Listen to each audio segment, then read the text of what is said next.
Do you know, when I put these guys in here, one of them was a silver goldfish. They are both gold. This guy's color completely changed, so don't buy that you're going to get silver goldfish. They change. Hey, today we're going to be wrapping up our Bible study of John. John chapter 21. I hope this has been a benefit to you somewhat. I have enjoyed it myself doing this, and we are going to actually jump into 1 Peter after this. And so we're going to do a study through the book of 1 Peter. And today, as we finish up, we're going to look at some of the interaction the Apostle Peter has with Jesus after he has resurrected.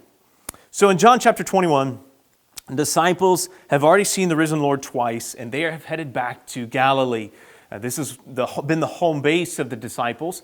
Capernaum, the city of Capernaum specifically, has been a very important place. This is the hometown of several of the disciples and would serve as the home base of the ministry of Jesus for much of his time when he's doing his public ministry.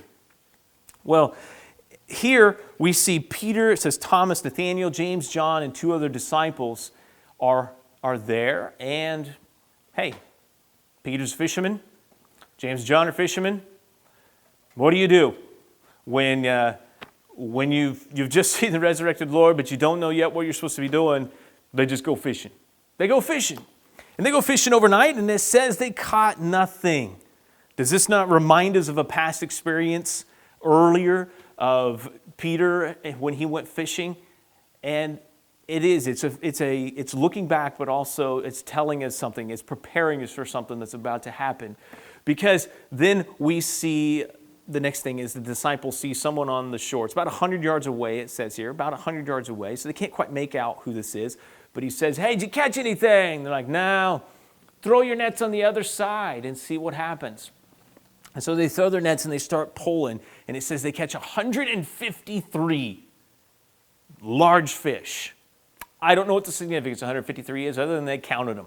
There were 153 large fish. And at that point, John's like, it's Jesus. Peter, it's Jesus. Peter jumps out.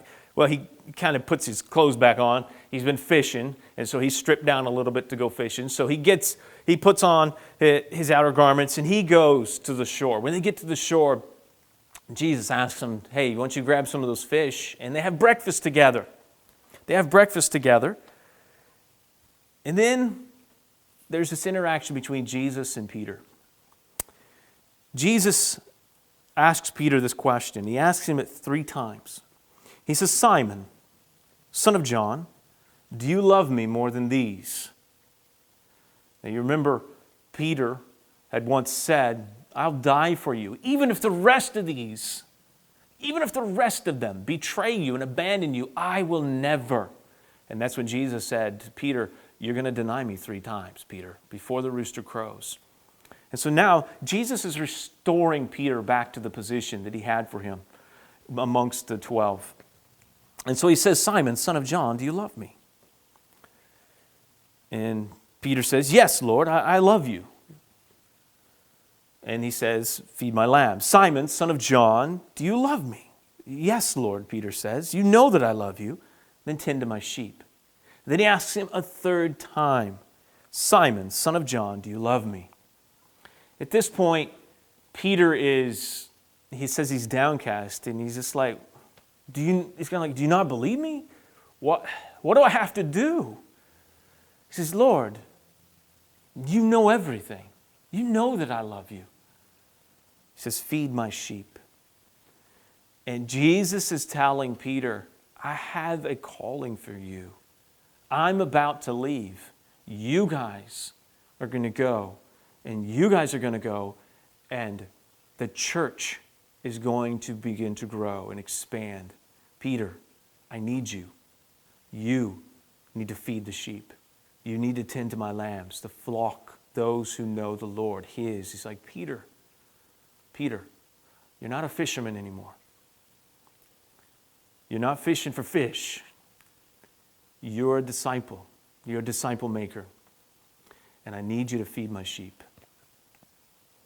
He tells Peter then something that kind of is a little alarming to Peter. He says, truly, truly, I tell you. And then he tells Peter essentially this. When you're old You're going to stretch your hands out, and you're going to be carried where you don't want to go. Jesus is telling Peter how he's going to die. Jesus had predicted himself and told them how he was going to die when he says he is going to be lifted up, talking about the cross. And Peter is going to have the same fate. And church history tells us that Peter was indeed crucified. And in church history, the account is that Peter was actually crucified upside down. And so we understand that he was indeed crucified. He was martyred for following after Christ. But Jesus tells Peter here, follow me, follow me.